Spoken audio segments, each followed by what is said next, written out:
Vom Schnabeltier, wo Henry heisst. Weder für sie noch hinter sie. Wisst ihr noch, wer der Henry ist?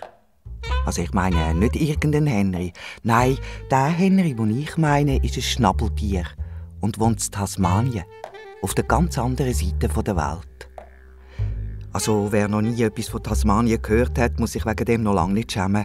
Die meisten Leute haben keine Ahnung von Tasmanien und machen lange Gesichter, wenn man sie danach fragt. Tasmanien? Meint ein älterer Herr mit einer komischen gelben Kappe auf dem Kopf. Tasmanien? Wo soll denn das sein? Noch nie gehört. Eben, seht ihr? Also, Tasmanien ist eine Insel, die ganz zunderst am südlichsten Zipfel von Australien liegt.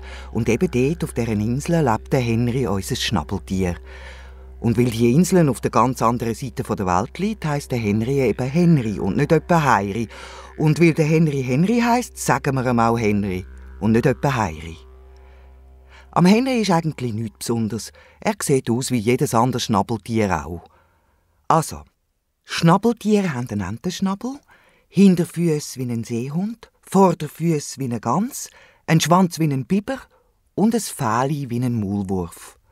Und genau so, ganz genau so sieht er auch aus, der Henry.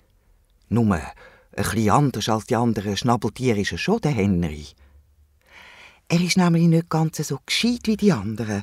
Oder er tut manchmal so, wie wenn er nicht gerade der Hellste wäre, wie zum Beispiel jetzt auch gerade wieder. Das heisst, nein, jetzt gerade liegt der Henry in seiner Höhle und schlaft. Ob sie und nicht sie tanzt sein dicker Bauch. Der Henry ist nämlich nicht nur ein bisschen älter geworden in letzter Zeit, nein, auch ziemlich viel dicker. Wo die Sonne draussen schon ziemlich hoch über dem Fluss und dem Eukalyptuswäldli steht und der Henry endlich verwacht, streckt er sich zuerst einmal so richtig zünftig. Leck, habe ich wieder einmal schön träumt, geinete er vor sich an. Von lauter feissen Krebsen und Schnecken. Genau das Richtige für ein Schnabeltier wie mich. Was gibst, was hast, träbelt er durch den Gang, wo sich von seiner Höhle direkt zum Fluss abschlängelt und schwupp, schon ist er eingetaucht ins Kaltwasser. Im Fluss findet er so viel Krebsen und Schnecken, dass er schon gleich wieder vollgefressen und zufrieden in seine Höhle zurückquatschelt. So, zum Morgen hätten wir gehabt, denkt er laut. Nimmt mich schon noch Wunder, was heute noch so alles läuft. Ich bleibe einfach hocken und warte, bis einer von meinen Freunden vorbeikommt und ruft: «Hey Henry, wie geht's, wenn wir zusammen etwas unternehmen?» Also wartet der Henry und wartet, putzt sich lang und gründlich und wartet immer noch. Aber weit und breit keiner von seinen Freunden, der vorbeikommt. Der Tag ist viel zu schön zum alleine bleiben, denkt er, und ist ein bisschen traurig. Ich könnte ja mal den Küngel besuchen. Den Küngel habe ich schon ein Zeitchen nicht mehr gesehen. Wenn niemand zu mir kommt, dann muss ich halt zu jemandem gehen. Er watschelt wieder durch den Gang, aber diesmal Richtung Wiese. Dort neben der Wiese fängt nämlich gerade das Eukalyptuswäldli an. Und im Eukalyptuswäldli wohnen die meisten von seinen Freunden. Der Küngel wohnt dort, der Wombat, das kleine Känguru und der Igel. Aber wo der Henry den Kopf zu der Höhle ausstreckt und den blauen Himmel sieht, kommt er auf einmal nicht mehr weiter. «Jesus, nein! Has noch halb gedacht», jammert er. «Mein Bauch ist zu dick. Ich habe ja immer gewusst, dass ich an einem schönen Tag noch in diesem blöden, engen Höhlenloch stecken bleibe. Jesus, was soll ich auch machen? Jesus, Hilfe! Hilfe! Ich bin eingeklemmt!» So fest wie er nur kann, stemmt er sich mit seinen Vorderbeinen auf den Höhlenboden, ripscht hin und her, schnauft ganz tief ein und aus, stampft und zappelt. Aber er kann machen, was er will. Der dicke Bauch tut kein Wank, weder für sie noch hinter sie. Der Henry geht auf, traurig lässt er den Kopf hängen. «Das darf ja nicht wahr sein», jammert er vor sich hin.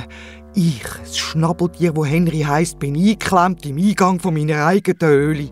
Und niemand, der vorbeikommt, weit und breit niemand, der mir raushilft. Niemand. Hilfe!» Aber dann, nach einem Zeitchen, sieht er plötzlich den Küngel, der aus dem Eukalyptuswäldli anzuhoppeln kommt. «Hey, Küngel!» ruft der Henry. «Hey, Küngel, da bin ich!» bin ich froh, dass ich dich sehe. Freut mich, das zu hören, sagt der Küngel und kommt langsam näher. Aber was machst du da? Wieso kommst du nicht raus? Hä? Wo ist der Rest von dir? Ich wollte dir einen Besuch machen und dann ist es passiert. Aber jetzt bist du ja da und kannst mir helfen. Was ist passiert, wollte der Küngel wissen, wo immer noch nichts geschnallt hat. Ich bin eingeklemmt, Küngel. Siehst du das eigentlich nicht? Der Henry ist langsam aber sicher genervt. Ich kann nicht mehr für sie und nicht mehr hinter sie, begreifst? Der Rest von mir ist noch in der Höhle. So, komm, mach schon. Zieh mich endlich raus. Was? Du bist eingeklemmt? Der Küngel kugelt sich vor Lachen. Das kann auch nur dir passieren. Wieso kann das nur mir passieren? Jetzt ist der Henry eingeschnappt. Das kann einmal jedem von uns passieren. Mir nicht, sagt der Küngel ziemlich spitz. So? Und wieso nicht, will der Henry wissen. Weil ich nicht so verfressen bin wie du. Das langt. Der Henry wird richtig sauer. Anstatt zu helfen, einem auch noch beleidigen. Du bist mir ein schöner Freund, du. Der Küngel packt den Henry an seinen Vorderfüßen und reisst und zehrt so fest, wie er noch kann. Aber der Bauch vom Henry tut keinen Wank. Ich hole, gescheite Hilfe, sagt der Küngel. Allein schaffe ich das nie. Und schon hoppelt er, was hast du davon? Der Morgen zieht sich endlos in die Länge. Der Henry sieht die Wolken am Himmel kommen und gehen, hört Bienen und Käfer, die an ihm vorbeisurren. Und wo auch noch der Magen anfängt zu knurren, weiss er, jetzt wäre Zeit für den Mittag. Ich habe Hunger, denkt er. Ich habe Hunger und Durst und niemand kommt und hilft mir. Wombat! Kleines Känguru! Igel! Ruft er. Wo stecken ihr auch alle? Der Nachmittag kommt, der Nachmittag geht und dann, wo die Sonne schon langsam ein bisschen rötschelig wird, hörten sie endlich an. Es ist ein bisschen länger gegangen, Henry, entschuldigt sich der Küngel. Der Igel war wieder einmal mit dem Wombat auf der Äpfelsuche. Aber jetzt sind wir ja alle da, sagt das kleine Känguru. So, auf der Äpfelsuche. Und ich sterbe unterdessen fast vor Hunger und Langweile. Du hast ja nie mitkommen zu den Äpfelbäumen, verteidigt sich der Igel. Das nächste Mal will ich aber, gibt der Henry um. So, und jetzt zieht mich endlich raus. Der Küngel packt den Henry an beiden Vorderpfoten, der Wombat hebt sich am Küngel, das kleine Känguru am Wombat und der Igel am kleinen Känguru. Oh, ruck, oh, ruck. Die vier reissen und zehren wie die Verrückten. Oh, ruck. Und dann ist es passiert. Der Küngel mag nicht mehr heben, lässt los und alle vier purzeln hinter sie aufeinander auf ins Gras. Aua, das kleine Känguru geäusset, weil es genau auf die Stacheln vom Igel geht. Aua, ruft's. Und auch der Igel quiekt, weil die ganze Bagage auf ihm oben gelandet ist. Es macht keinen Wank. Der Henry hat das Brüllen zuvorderst. Wie es aussieht, bleibe ich heute Nacht eingeklemmt und morgen Morgen und morgen Abend und wenn nicht etwas geht, auch übermorgen und übermorgen. Und übermorgen gibt's mich vielleicht gar nicht mehr. Bis dann bin ich längst verhungert. Verhungert nicht, aber dünner, meint der Wombat. Genau, das ist es, ruft der Igel ganz begeistert. Wenn du dünner bist, dann kommst du auch von selber wieder raus. Was? Ich soll hungern, ruft der Henry. Er ist eingeschnappt. Ihr seid doch meine Freunde, oder nicht? Und weil niemand von seinen Freunden etwas sagt, fragt er auf einmal ganz durch. Und wie lange soll das gehen, das dünner werden? Es geht so lange, wie es geht, meint der Igel furztrocken. Hättest du nicht so viel in dich hineingestopft? Eine dicke Träne kugelt im Henry über die Backen. Wir kommen dich besuchen, so manchmal, wie wir noch können, probiert das kleine Känguru zu trösten. Ich bleibe heute Nacht da bei dir, offeriert ihm der Küngel. Und ich dann morgens Nacht, doppelt der Wombat nach.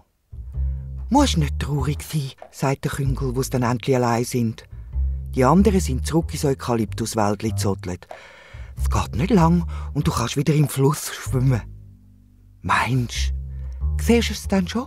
Wäre ja zum Lachen. Der Henry schaut den Küngel mit grossen Augen an. Du bist ein richtiger Freund, Küngel.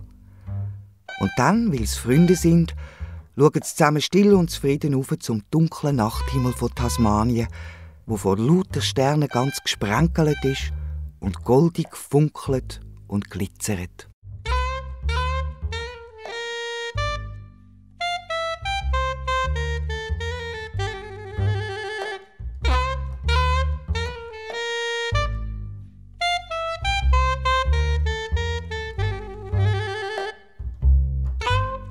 Ein Besuch mitten in der Nacht.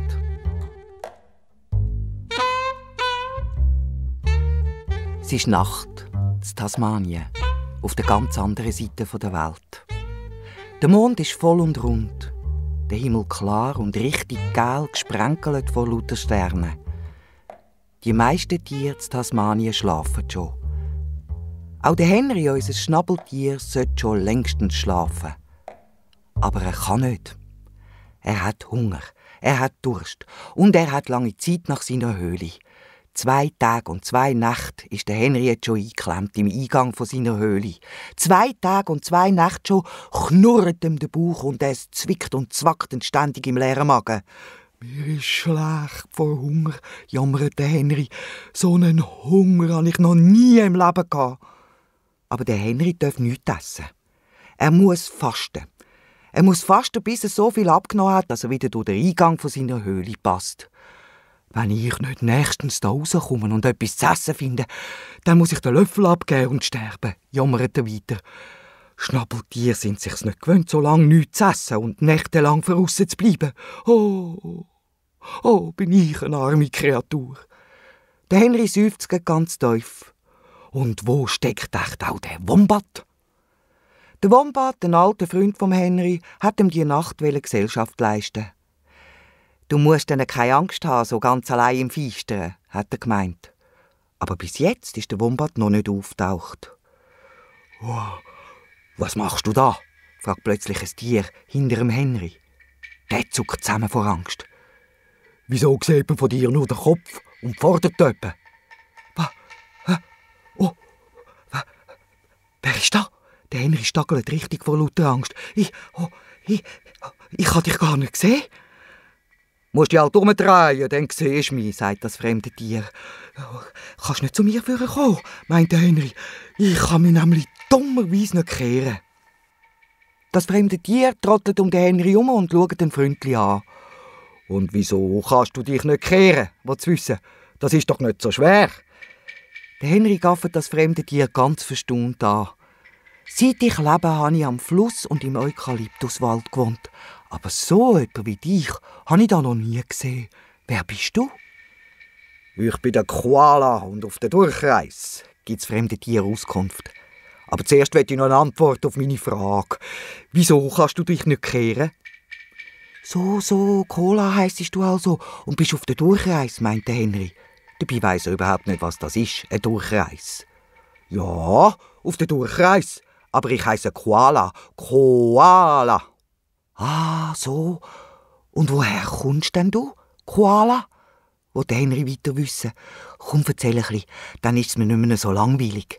Weisst, ich bin da nämlich eingeklemmt und kann nicht mehr für sie und nicht mehr hinter sie.» Der Koala legt zuerst den Kopf ein bisschen auf die eine, dann auf die andere Seite und staunet den Henry gewundrig an. «Und wieso bist du eingeklemmt?» will er dann wissen. Will ich. Und dann macht der Henry das erste Mal einen tiefen Seufzer. Er hat nämlich keine Lust, die Geschichte immer und immer wieder zu erzählen. Weil ich eben eingeklemmt bin und nicht mehr raus kann. «Ich bin noch nie eingeklemmt gsi», meint der Koala. «Ich kann dir sagen, das ist gar nicht lustig. Ich habe Hunger und dann ist es mir auch langsam, aber sicher stinklangweilig.» «Oh, das tut mir leid», sagt der Koala leislich. Aber dann hat er eine Idee und meint ganz aufgestellt: «Ich kann dich ja rausziehen. Wir Koalas sind stark. Soll ich es mal probieren?» Aber der Henry will von dieser Idee nichts wissen. «Weisst, wehrt er ab, weisst, alle meine Freunde haben das schon probiert. Der Igel, das kleine Känguru, der Küngel und der Wombat. Alle zusammen miteinander haben an mir gezerrt, gerissen und gezogen. Es tut mir jetzt noch alles weh.» «Aber ich bin wirklich stark», meint der Koala. Ihm tut der Henry richtig leid. «Ich bringe dich ganz sicher da raus.» «Bist du wirklich so stark?» will der Henry wissen und ist auf einmal ganz kribbelig. «Klar», meint der Koala, «ich bin ja schliesslich ein Bär.» Ohne viel Federlässis packt der Henry an den Vorderpfoten und macht einen gehörigen Ruck. Und noch bevor der Henry richtig weiss, was ihm passiert, patsch, schon fliegt er im hohen Bogen durch die Luft und landet mitten in der Wiese. «Hast du gesehen?» meint der Koala stolz. «Habe ich dir nicht gesagt, ich sei stark? Ist nicht einmal schwer gsi.» Der Henry, der noch gar nicht weiss, wo ihm der Kopf steht, rappelt sich langsam auf. Säuferlich streckt er sich zuerst auf die eine, dann auf die andere Seite. Und dann, wo er merkt, dass noch alles beieinander ist und er nichts gebrochen hat, schaut er den Koala ganz gerührt an. «Koala», sagt er dann, «Koala, du hast mich gerettet. Wenn du willst, können wir Freunde sein.» «Willst?»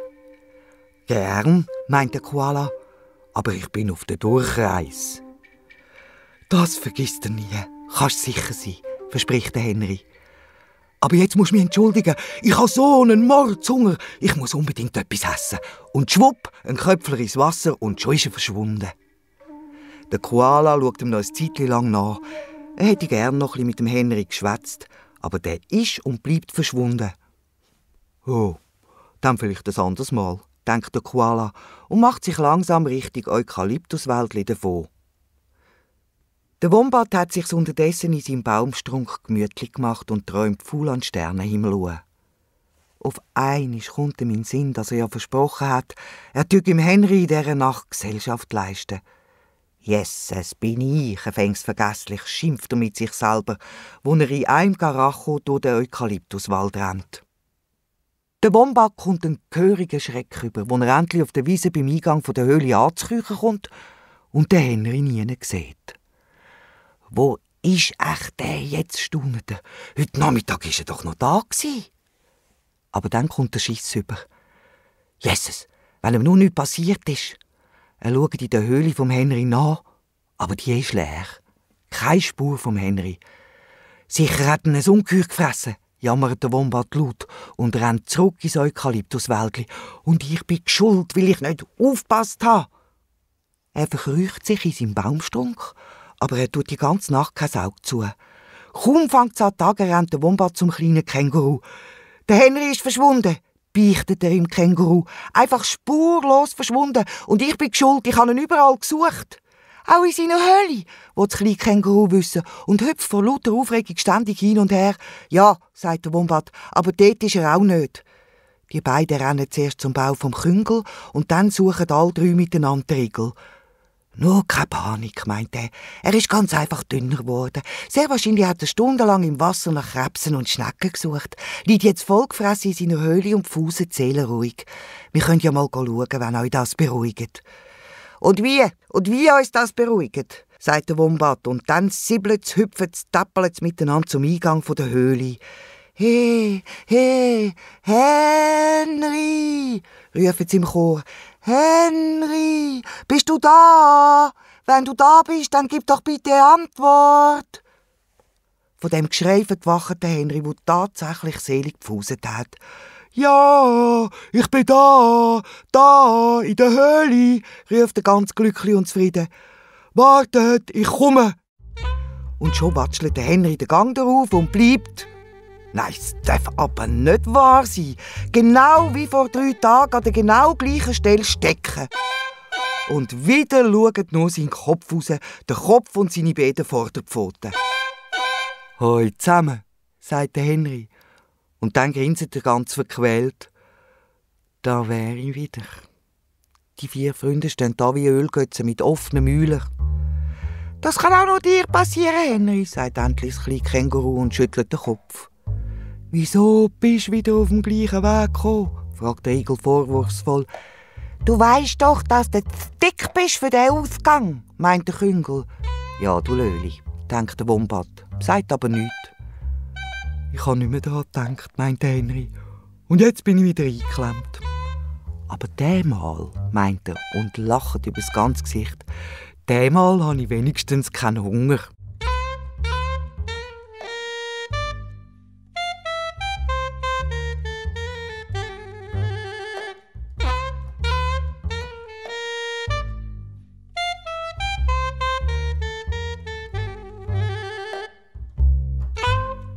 Etwas, das blau ist.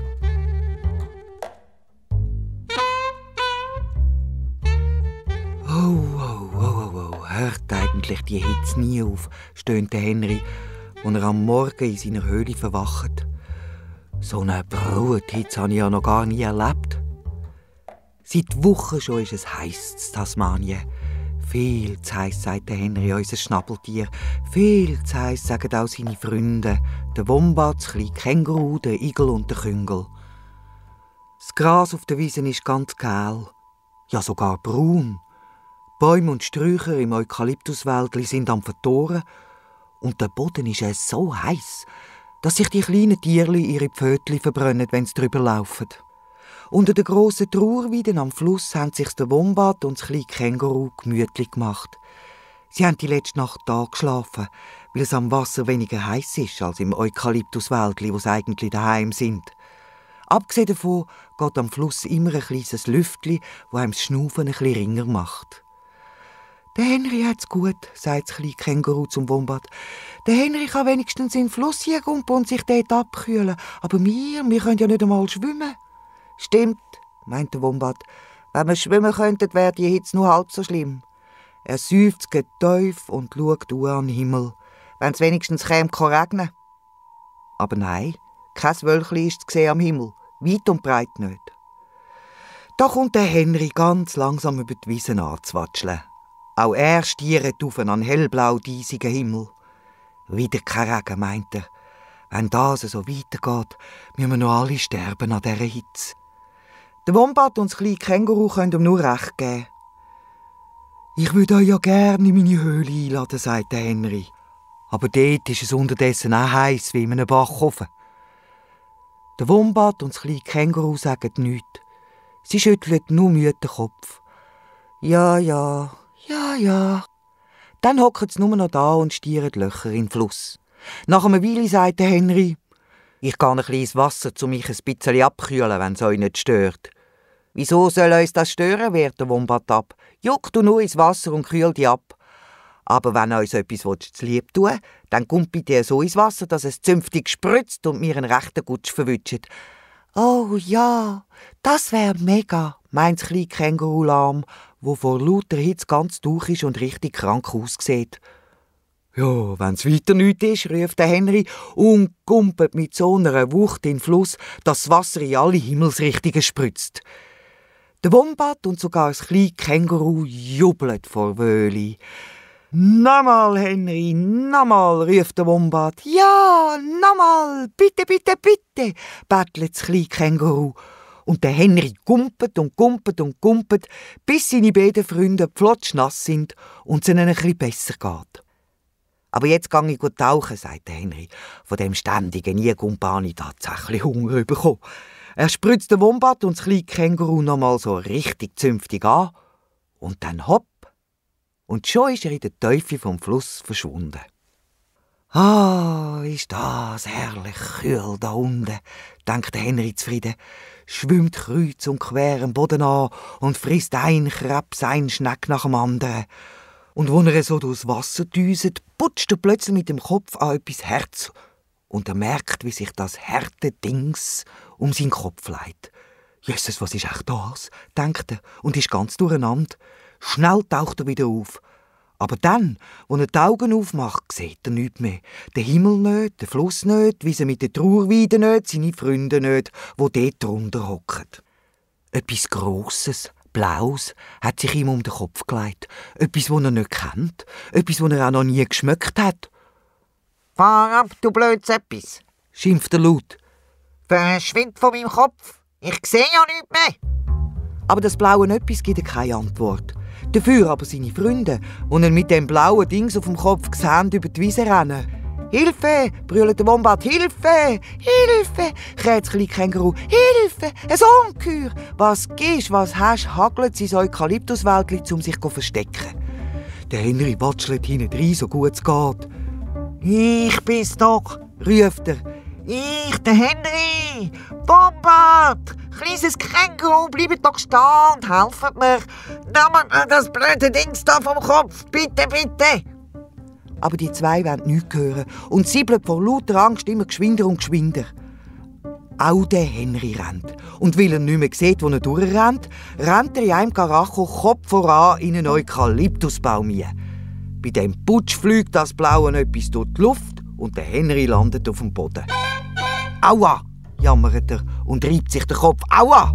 Das hat aber weh getan!» «Ja, noch. Wenigstens ist das Ungeheuer ab meinem Kopf und ich sehe wieder etwas.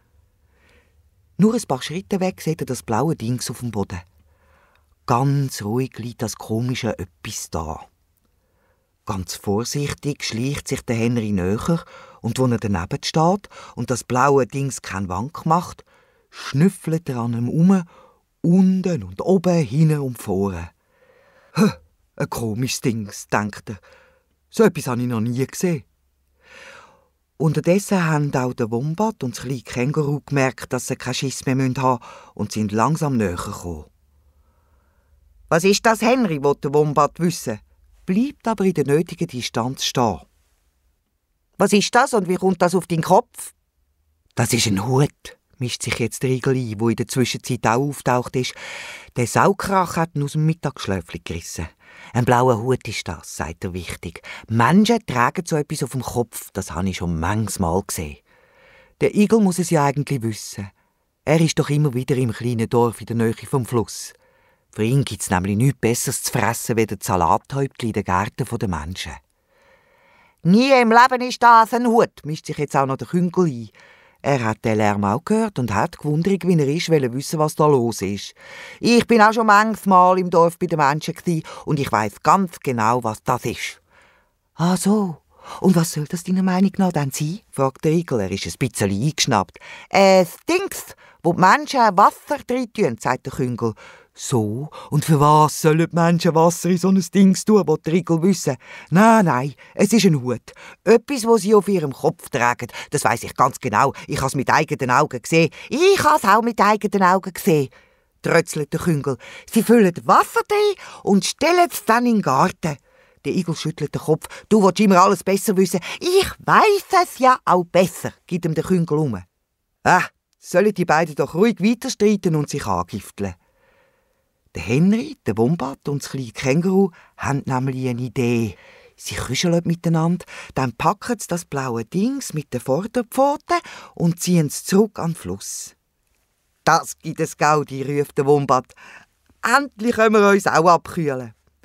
Der Henry füllt das blaue Dings etwa bis in die Hälfte mit Wasser und stellt es dann vor seinen beiden Freunden ab.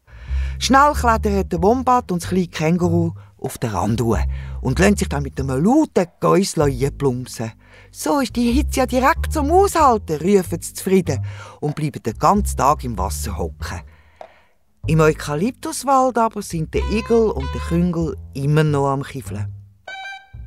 «Es ist ein Hut», behauptet der Igel. «Nie im Leben ist das ein Hut», behauptet der Küngel. «Doch, ein Hut. Nie im Leben ist das ein Hut.» «Oh, das muss die Hitze sein», denkt der Henry. «Die Hitze macht alles zu Unteropsi. Dabei könnten sie es doch da bei uns so richtig schön kühl haben.»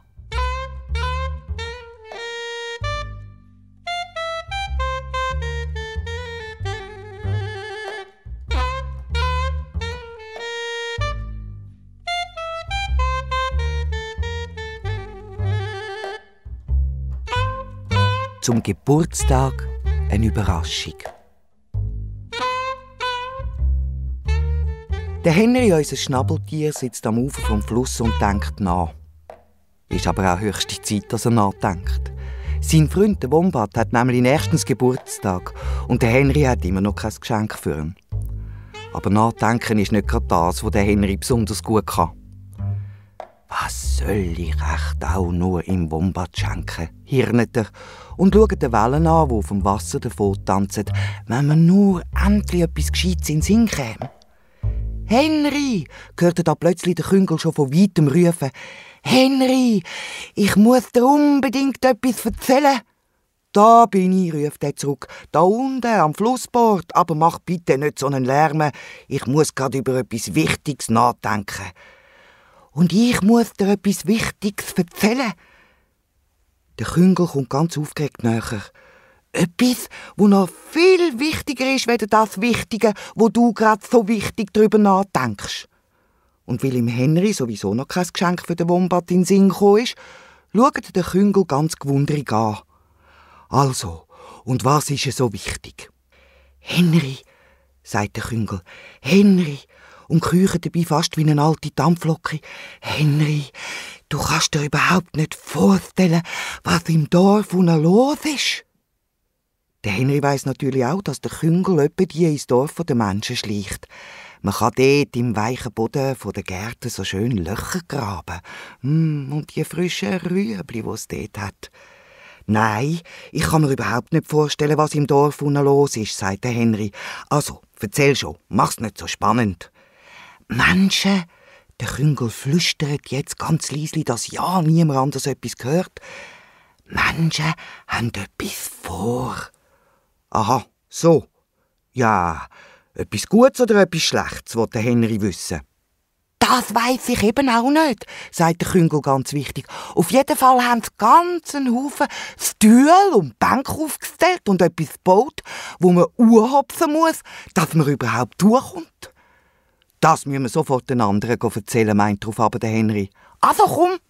Der Küngel hoppelt davon ins Eukalyptuswäldli, der Henry watschelt hinein. Hey, Wombat, Igel, Känguru! Aber es ist niemand da. Endlich findet es der Igel, der unter einem Beerenstrauch hockt und irgendetwas vor sich anbrütet. Igel, können wir mit dir reden? Fragt der Henry ganz höflich. Der Igel kann es nämlich nicht verputzen, wenn man ihn beim Denken stört. Wieso nicht? Es fällt mir sowieso nichts ein, was ich im Wombat zum Geburtstag schenken könnte, meint der Igel. Mir riecht schon der Kopf vor lauter Studieren. Ich habe auch noch keine Ahnung, sagt der Henry. Aber du, Igel, los! Der Küngel hat im Dorf unten etwas Gutes oder etwas Schlechtes gesehen. Der Igel schaut den Küngel ziemlich gehäuselt an. Ja, was jetzt? Etwas Gutes oder etwas Schlechtes? Ja, ich weiss es eben auch nicht, meint der Küngel. Und dann erzählt er von seinem Ausflug ins Dorf und von diesen komischen Sachen, die er dort gesehen hat. Oh ja, das haben sie letztes Jahr auch schon gemacht, Menschen, erzählt der Igel seinen beiden Freunden. Sie hocken auf diesen Stühlen, essen, trinken und reden all durcheinander. Und laute Musik hat es auch. Die ganze Zeit gehen sie dort hin, wo man anhopsen muss, lachen und machen so komische Verrenkungen. Der Henry und der Küngel sind ganz baff. Was du nicht sagst, der Henry schüttelt den Kopf.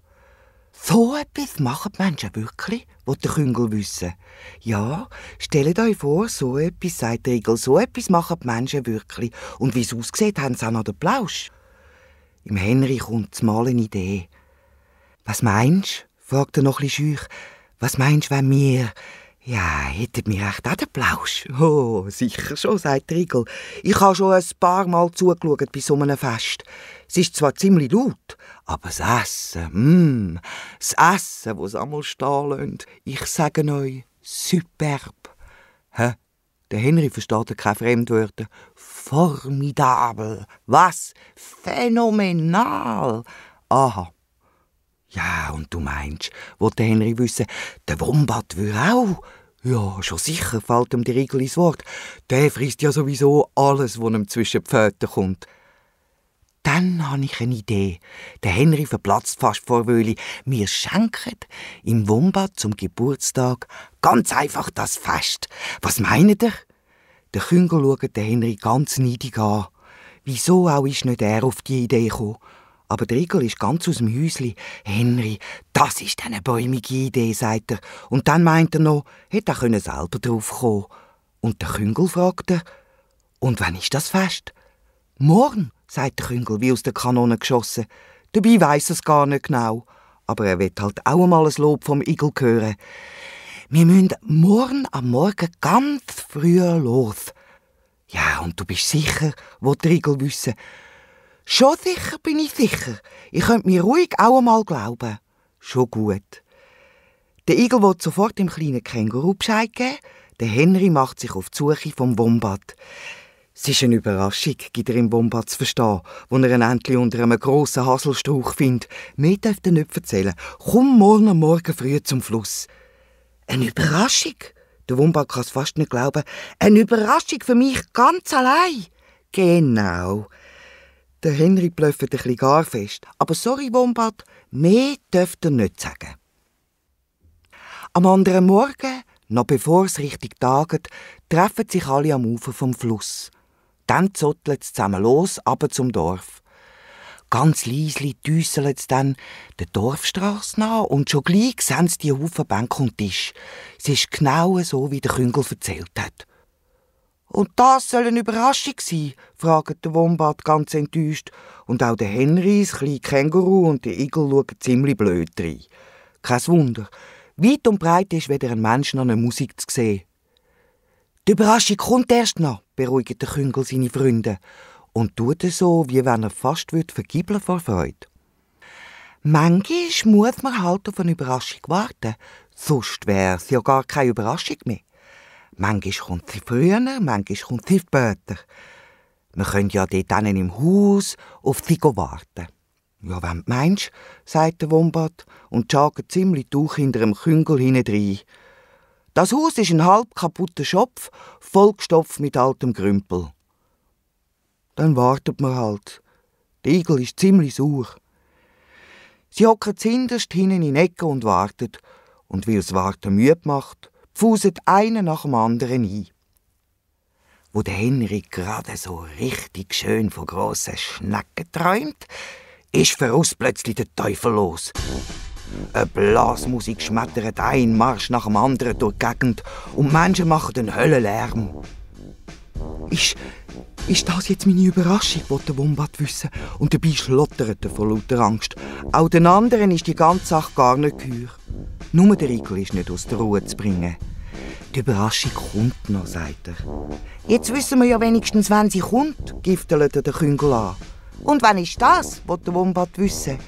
Das dauert schon noch ein Weile.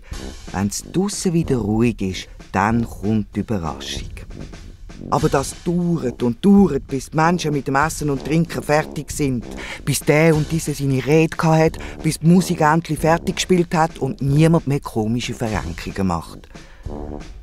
Es geht schon bald wieder gegen den Morgen zu, wo sich der Henry und die anderen endlich rausgetrauen.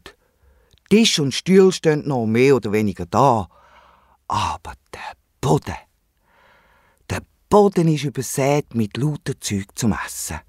Halbe Würste liegen da, Gutzli, Kuchen und Brotreste und eine riesige Schwette Pommes frites. Das ist unsere Überraschung, sagt der Henry und ist selber ganz gerührt wegen dem grossartigen Geschenk. Alles Gute zum Geburtstag, Wombat. Ja, alles Gute, Wombat. Von mir auch. Alles Gute. Und der Igel wünscht ihm sogar einen guten. Das lässt sich der Wombat nicht zweimal sagen. Richtig gierig biegt er rein, wie es und was gerade kommt. Kuchenbrösmeli, Nüsse, Käse und Wurstreste, Pommes frites und nochmal Pommes frites. Und auch die anderen schlagen sich den Bauch voll. Nur für den Henry ist nichts dabei. Er hockt nebenzu und schaut seinen Freunden beim Festessen zu. Was macht man nicht alles für seine Freunde, denkt er. Besonders wenn sie Geburtstag haben und Wombat heissen. Ich esse dann ein bisschen später, ausnahmsweise. Und wo der Mond langsam im ersten Licht vom neuen Tag verschwindet, spaziert der Henry mit seinen Freunden glücklich und zufrieden heimzu.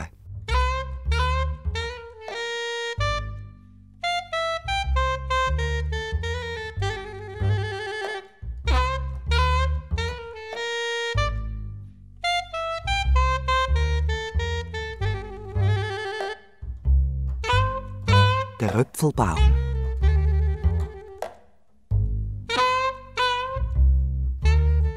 In Tasmanien, auf der ganz anderen Seite der Welt, dort wo der Henry, unser Schnabeltier, daheim ist, gibt es ganz einen Haufen Äpfelbäume. Und zu einer Wiese, wo ganz ein Haufen von diesen Äpfelbäumen stehen, wollen sie heute gehen, der Henry und seine Freunde. Der Wombat, der Igel und das kleine Känguru essen nämlich fürs Leben gern Äpfel. Wo der Henry zum Eukalyptuswäldli watschelt, der will dort seine Freunde abholen, hört er plötzlich eine fremde Stimme. «Guten Morgen, Henry», ruft sie, ganz genau über seinem Kopf. «Du bist doch der Henry, der letztens im Eingang von seiner Höhle eingeklemmt war.» Der Henry verklüpft und bleibt stehen.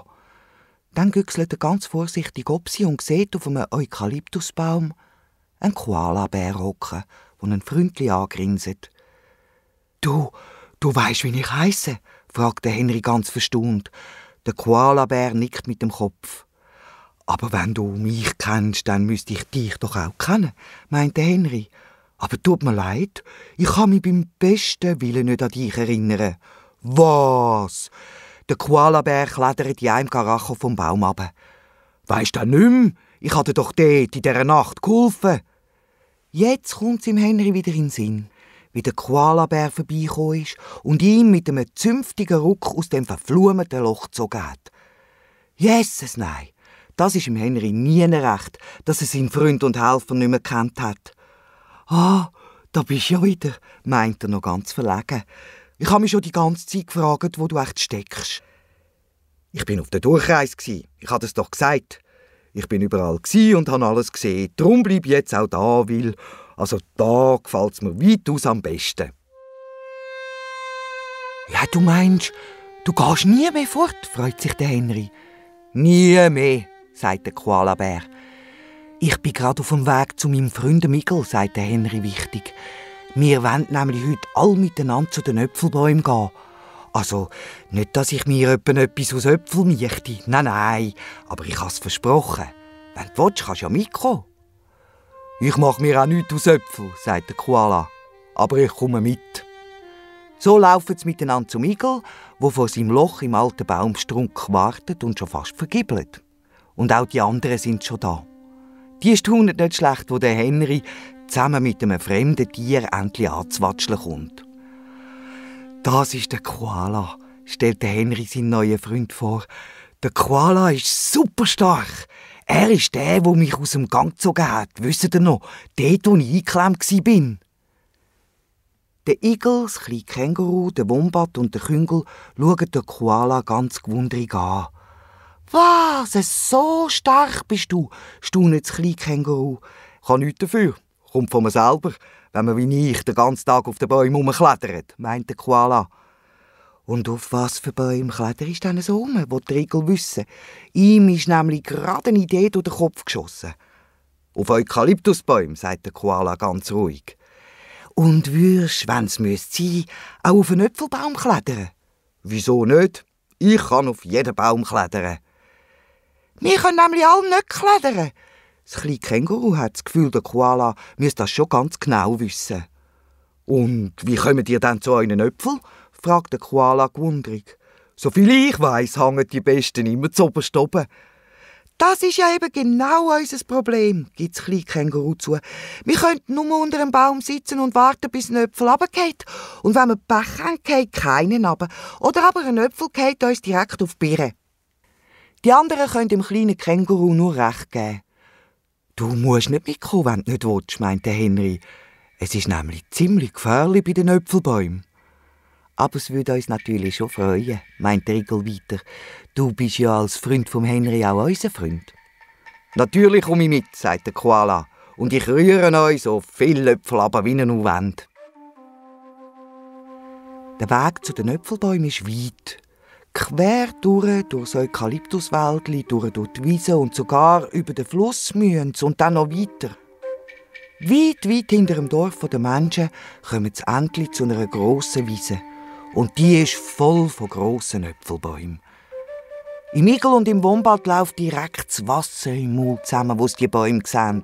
Voll von richtig schönen, grossen, saftigen Äpfeln.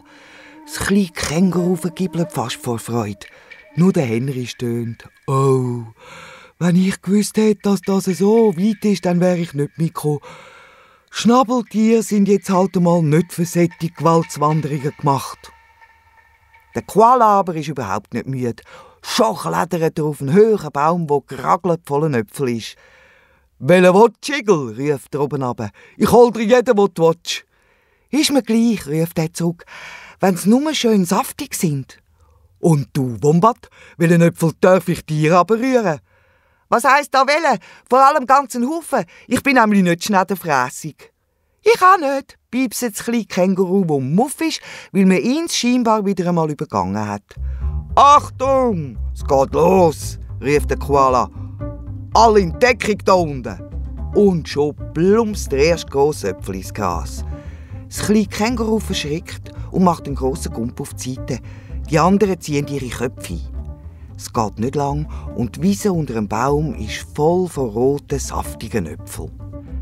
Der Igel, das kleine Känguru und der Wombat machen sich mit Heisshunger über die Bescherung her. Nur der Küngel geht die Sache langsam an. «So etwas habe ich noch nie gegessen», meint er und knabbert das erste Mal vorsichtig dran. Aber dann geht ein Leuchten über sein Gesicht und er verkündet laut, dass Äpfel neben den Rüebli das beste Essen auf der Welt sind. «Ich will auch einmal einen Äpfel abrühren», denkt der Henry, wo ihm Koala die ganze Zeit zugeschaut hat. «Koala!» ruft er drum plötzlich. «Koala, soll ich dir ein bisschen helfen?» Der Koala ist mit 3 Sätzen am Boden. «Wegen meinen?» Aber der Igel hat Bedenken. «Henry, du hast glaub vergessen, dass du ein Schnabeltier bist. Du könntest abrutschen und runterfallen und dann mindestens 2 von uns begraben.» «Der Koala hebt mich», wehrt sich der Henry. «Der Koala ist super stark.» Der Koala kann ihm Henry nur recht geben. Der Koala ist nicht nur gut im Äpfel runterfallen, der Koala ist auch gut im Schnabeltier auftragen. «Was gibst, was hast», klettert der Henry auf den Rücken vom Bär und klammert sich dann so gut wie es geht an ihm fest. Hoch und höher klettert der Koalabär, bis er endlich in einer bequemen Astgabel sitzen bleibt. Da bin ich, da oben», ruft der Henry. Überglücklich und vor Aufregung wedelt er mit seinem dicken Biberschwanz hin und her. Ohne zu wollen tätscht er mit ihm an einen Zweig und eine ganze Ladung Äpfel prägelt auf den Boden. Aber nicht nur. «Au!» kräht der Igel, wo ihm ein Äpfel in den Stacheln stecken bleibt. «Aua!» piepst das kleine Känguru, wo ihm ein Äpfel auf den Schwanz geht. Und der Küngel hat es beim Haar auch verwünscht. «Hey Henry, pass doch auf!» ruft der Wombat, der sicherheitshalber ein paar Meter aus der Gefahrenzone davongedüst ist. «Der Koala ist auch gut im Schnabeltier oben runtertragen», ruft der Bär und klettert schleunigst wieder runter, bevor der Henry noch mehr Unmut anrichtet. Der Igel hat sich unterdessen fast den Kopf ausgerenkt, weil er probiert, den Äpfel auf den Stacheln zu verwutschen. «Wenn ich mir's recht überlege», meint er dann und lacht, «bin ich da gar nicht böse, Henry. So kann ich wenigstens auf meinem Buckel einen Äpfel heimtragen.» «Und dann erst noch was für einen», lacht der Henry. «Ich bin todsicher das einzige Schnabeltier von ganz Tasmanien», meint er dann ganz stolz, «wo je einmal auf einen Äpfelbaum geklettert ist.» «Man kann dem ja auch so sagen», meint der Wombat trocken. «Und ich bin der einzige Igel, wo je einen Äpfel auf seinem Buckel getragen hat.» Nur der Küngel sagt nichts.